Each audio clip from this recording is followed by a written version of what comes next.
दुनिया में आज देखिए, भारत नेपाल की दोस्ती के बीच कैसे नक्शे बन गए हैं दीवार। नेपाल के नए राजनीतिक नक्शे को संसद से मंजूरी का रास्ता साफ। निचले सदन में बनी आम सहमति। लिपुलेख, कालापानी और लिम्पियाधुरा को दिखाया गया है नेपाली क्षेत्र। भारत को है नेपाल के दावे पर ऐतराज। भारत इन्हें बताता है अपने इलाके। स्वागत है आपका बीबीसी दुनिया में। मैं हूं विदित मेहरा। भारत नेपाल रिश्तों पर कवर स्टोरी में होगी बात, लेकिन पहले हेडलाइंस। भारत में पहली बार एक्टिव केस से ज्यादा हुई ठीक हो चुके मरीजों की संख्या। Recovery rate 48.88%। 24 घंटे में कोविड-19 के 9,985 नए मामले। संक्रमितों की संख्या 2,76,000 के पार। मौत का आंकड़ा 7,700 के पार। कोरोना की अर्थव्यवस्था पर चोट। ओईसीडी का दावा 2020 में 6% घट सकती है ग्लोबल इकोनॉमी। लॉकडाउन में ढील पर राष्ट्रपति ट्रंप के सलाहकार डॉक्टर फाउची की चेतावनी। कोविड-19 का खतरा अभी टला नहीं है। दुनिया भर में अब तक कोरोना के 72,64,000 से ज्यादा मामले। मौत का आंकड़ा 4,11,000 के पार। यूरोपीय संघ की चेतावनी। कोरोना वायरस की गलत खबरें हत्या के बराबर। फेसबुक, गूगल और ट्विटर को फेक न्यूज पर रोक लगाने की दी सलाह। मांगी मासिक रिपोर्ट। पब्लिक ट्रांसपोर्ट में भीड़ भाड़ को रोकने के लिए गूगल मैप देगा ट्रांसपोर्ट अलर्ट। भारत समेत 13 देशों में उपलब्ध होगी सेवा। इनमें से कुछ अहम खबरों की चर्चा आज बीबीसी दुनिया में।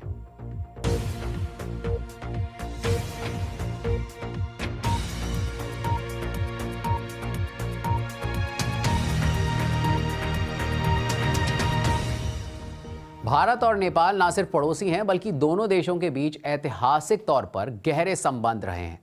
ये दोस्ती इस कदर गहरी रही है कि दोनों देशों के नागरिकों को एक दूसरे के मुल्क में जाने पर ना वीजा की जरूरत होती है और ना ही पासपोर्ट की।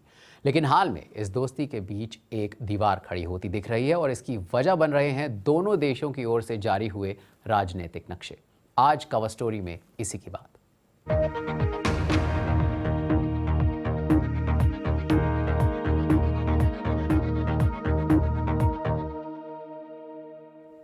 नेपाल के नए राजनीतिक नक्शे को संसद से मंजूरी मिलना तय हो गया है। नेपाल के प्रधानमंत्री केपी शर्मा ओली की सरकार ने प्रतिनिधि सभा में नए राजनीतिक नक्शे और एक नए राष्ट्रीय प्रतीक चिन्ह को मान्यता देने का प्रस्ताव रखा था। उसके बाद निचले सदन में नए नक्शे को अपनाने के लिए संविधान संशोधन पर आम सहमति बन गई। नए नक्शे में नेपाल ने 1816 में हुई सुगौली संधि के तहत लिपुलेख, कालापानी और लिम्पियाधुरा को नेपाली क्षेत्र के रूप में दिखाया है। भारत नेपाल के इस दावे को खारिज करता रहा है। नेपाल की प्रतिनिधि सभा के अहम फैसले को वहां कैसे देखा जा रहा है, बता रहे हैं काठमांडू में वरिष्ठ पत्रकार सुरेंद्र फुयाल। मैं नेपाल के संसद भवन के सामने खड़ा हूँ। संसद के निचले सदन हाउस ऑफ रिप्रेजेंटेटिव्स ने कालापानी, लिपुलेख और लिम्पियाधुरा को अपने नक्शे में समेटने की संविधान संशोधन जो प्रस्ताव है उस ऊपर सर्वसम्मति जुटाने के एक दिन बाद नेपाल के संसद में बहुत खुशहाली नज़र आया था, बहुत खुशहाली छाया हुआ था। एक प्रकार का संतुष्टि था क्योंकि वो काम आगे बढ़ रहा है और थोड़ी सी बेचैनी भी थी। बेचैनी इसलिए कि भारत से बातचीत नहीं हो पा रही है ये सीमा विवाद जो है उसको हल करने के लिए। नेपाल के प्रधानमंत्री केपी शर्मा ओली ने आज स्पष्ट शब्द में अपने हिसाब से जो राष्ट्रीय एकता का प्रदर्शन किया। नेपाल के सब राजनीतिक दलों ने कालापानी, लिपुलेख का जो अपना हिस्सा बताया जा रहा है नेपाल, तो उसके ऊपर एक सर्वसम्मति जुट गया है संसद में। उस ऊपर खुशी और संतोष प्रकट किया नेपाल का प्रधानमंत्री ने। उन्होंने फिर ये दावा भी रिपीट किया कि कालापानी, लिपुलेख और लिम्पियाधुरा नेपाल का ही था, नेपाल का ही है।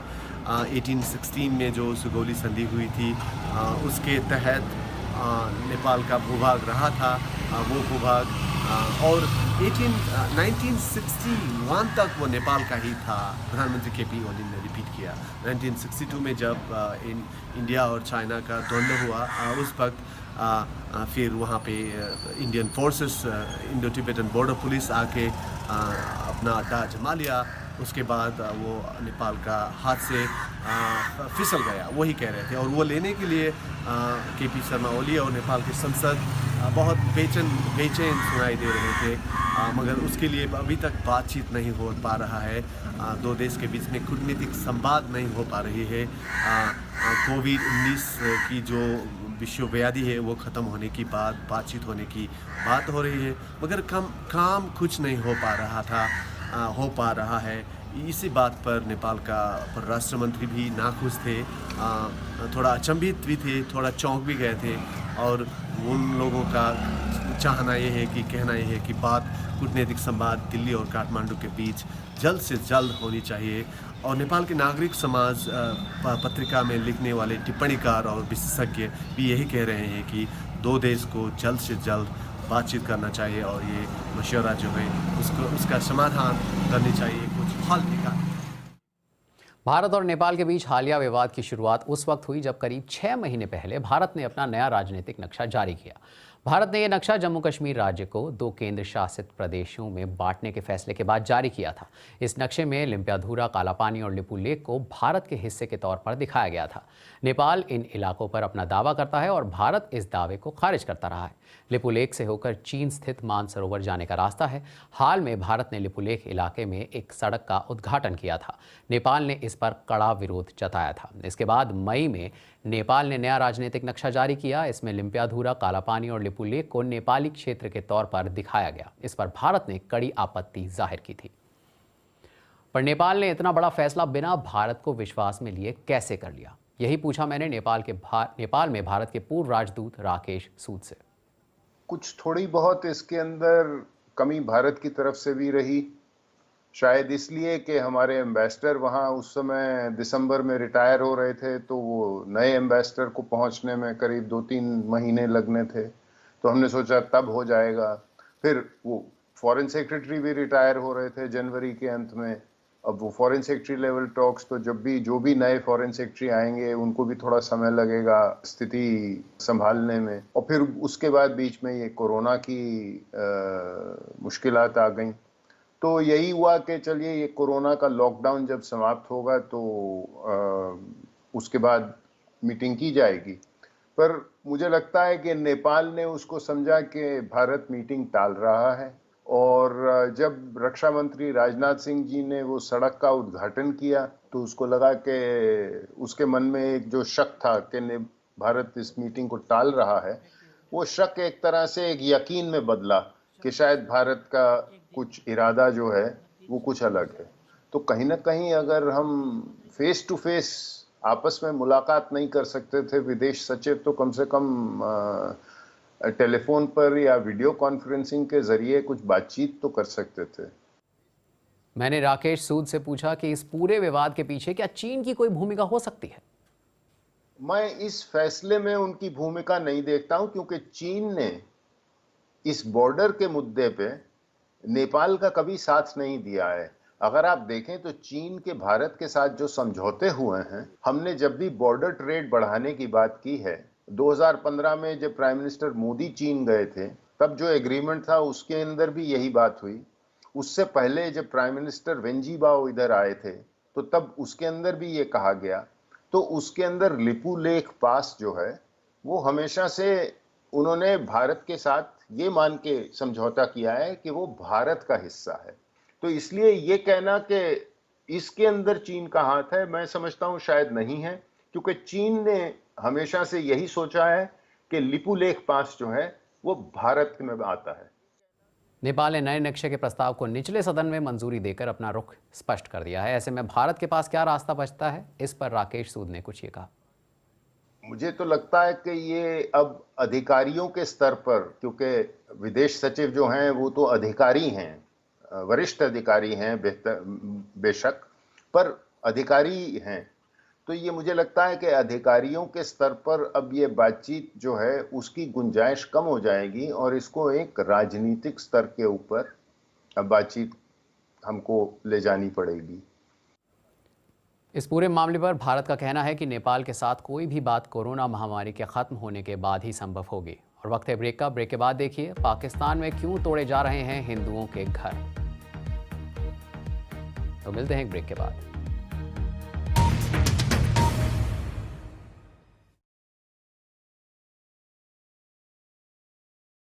ये है मेरा हार्वेस्ट गोल्ड का ब्रेड पैकेट जो आता है एक इनोवेटिव पैकेजिंग में विद डबल हीट सील जो बनाए पैक को टैम्पर प्रूफ और नई क्लिप सील जिससे आप करें ब्रेड को रीपैक आफ्टर यूज। सील नहीं, ब्रेड वही। आप देख रहे हैं बीबीसी दुनिया, मैं हूं उदित मेहरा। पाकिस्तान में बहावलपुर जिले के कस्बे में प्रशासन ने अल्पसंख्यक हिंदुओं के घर तोड़ दिए हैं। प्रशासन का कहना है कि ऐसा अतिक्रमण हटाने के लिए किया गया है, लेकिन प्रभावित हिंदू परिवारों का आरोप है कि उन्हें धर्म के कारण निशाना बनाया जा रहा है। देखिए बीबीसी संवाददाता शुमाइला जाफरी की रिपोर्ट। पाकिस्तान में पंजाब के बहावलपुर में जिला प्रशासन ने 20 मई को इस हिंदू बस्ती में 22 घर ढहा दिए हैं। प्रशासन ने यह कदम स्थानीय नागरिक मोहम्मद बूटा की शिकायत के बाद उठाया है। मोहम्मद बूटा ने मनशा राम नाम के एक हिंदू नेता पर आरोप लगाया था कि वो इस सरकारी जमीन को गैर कानूनी ढंग से अपने समुदाय के लोगों को बेचने की कोशिश कर रहे थे। मगर हिंदू समुदाय का कहना है कि इस जमीन पर खुद मोहम्मद बूटा की ही नजर है और वह अपनी राजनीतिक पहुंच के जरिए उन्हें डराने की कोशिश कर रहे हैं। मगर स्थानीय प्रशासन का कहना है कि हिंदू नेता मनशा राम के खिलाफ आई शिकायत सही पाए जाने पर ही उन्होंने ये कार्रवाई की है। इस जमीन का मामला कोर्ट में विचाराधीन था। एक स्थानीय अदालत ने मामले में स्टे ऑर्डर भी जारी किया था। अब हिंदू समुदाय ने स्थानीय प्रशासन के खिलाफ कोर्ट में आदेशों की अवमानना का केस दायर किया है।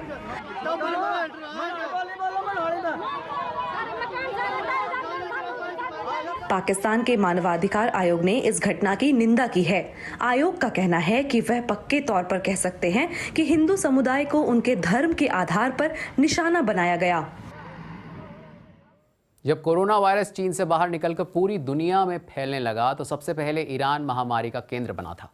अब ऐसे सबूत सामने आ रहे हैं जिनसे पता चलता है कि 8 करोड़ से ज्यादा की आबादी वाले इस देश में संक्रमण की दूसरी वेव आ चुकी है। संक्रमितों की संख्या फिर से बढ़ रही है, मगर नए सिरे से लॉकडाउन नहीं लगाया गया है। देखिए बीबीसी संवाददाता राणा रहीमपुर की रिपोर्ट। क्या ईरान में कोरोना वायरस की सेकेंड वेव आ चुकी है? देश से 1 महीने पहले ही लॉकडाउन हटाया गया था और अब जावनरूट शहर की ये हालत है। बसों को कोविड-19 के मरीजों को करमानशाह प्रांत की राजधानी ले जाने के लिए इस्तेमाल किया जा रहा है। ये 9 प्रांतों में से एक है जहां पर संक्रमण तेजी से फैल रहा है। 4 महीने पहले संक्रमण की शुरुआत होने के बाद पिछले हफ्ते पहली बार एक दिन में सबसे ज्यादा मामले दर्ज किए गए। अधिकतर स्थानीय अधिकारियों का मानना है कि संक्रमण की सेकेंड वेव है,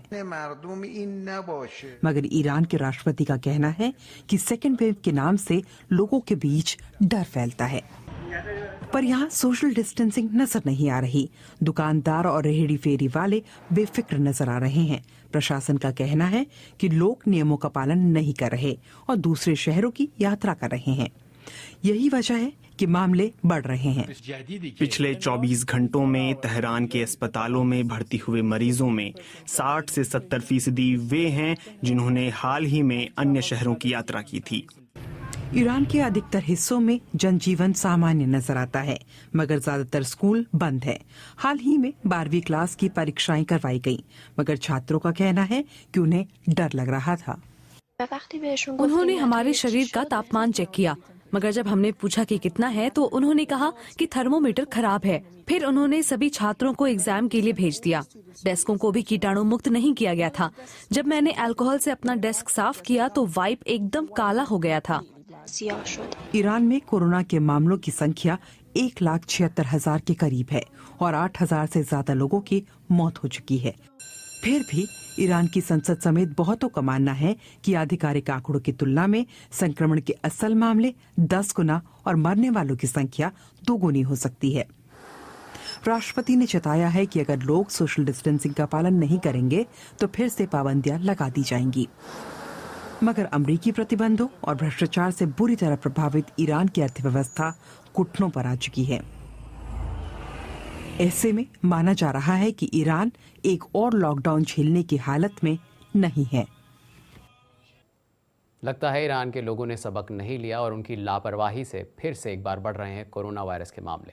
वक्त है एक ब्रेक का। ब्रेक के बाद देखिए, ब्रिटेन में जरूरतमंदों का सहारा बना एक गुरुद्वारा।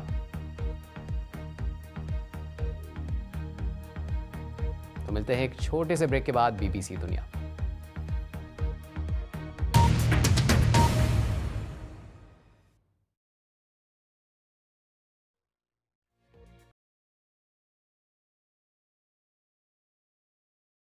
ये है मेरा हार्वेस्ट गोल्ड का ब्रेड पैकेट जो आता है एक इनोवेटिव पैकेजिंग में विद डबल हीट सील जो बनाए पैक को टैम्पर प्रूफ और नई क्लिप सील जिससे आप करें ब्रेड को रीपैक आफ्टर यूज। सील नई, ब्रेड वही।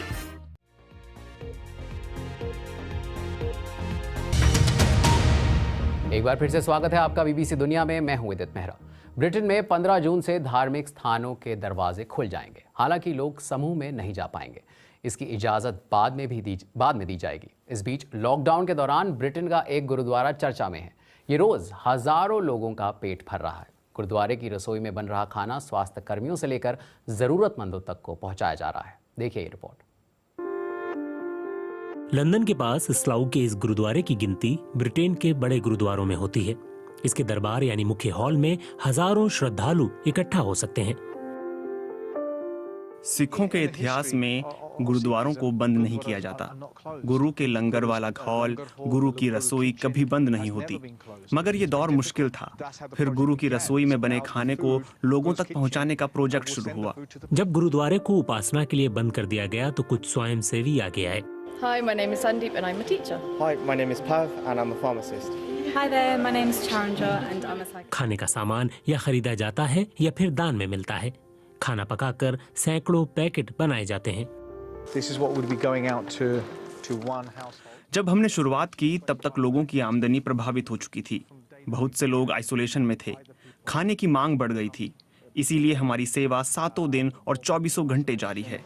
वॉलंटियर काउंसिल के साथ मिलकर खाने को स्थानीय लोगों तक पहुंचा रहे हैं। मैं बाहर जाकर खाने की लाइन में खड़े होने से डरती हूं, क्योंकि पता नहीं मेरे आगे या पीछे खड़ा कौन सा शख्स वायरस से संक्रमित हो। गुरुद्वारे का दरबार यानी मुख्य हॉल 23 मार्च से खाली है। वहीं गुरुद्वारे की रसोई में वॉलंटियर खाना बनाने में जुटे हैं। लंगर सभी को आपसी सहयोग से तैयार खाना देने वाली रसोई है। गुरुद्वारे में बिना किसी भेदभाव के हर किसी का स्वागत किया जाता है। हर दिन यहाँ से 6000 खाने के पैकेट बांटने के लिए भेजे जाते हैं। ब्रिटेन में ऐसे और भी कई गुरुद्वारे हैं जो संकट के इस दौर में भूखे और जरूरतमंदों की मदद कर रहे हैं। और भारत में कोरोना से प्रभावित लोगों को राहत देने के लिए सरकार ने कई कदम उठाए हैं और इसी पर हमारे कार्टूनिस्ट कीर्तिश ने चलाई है आज अपनी कलम।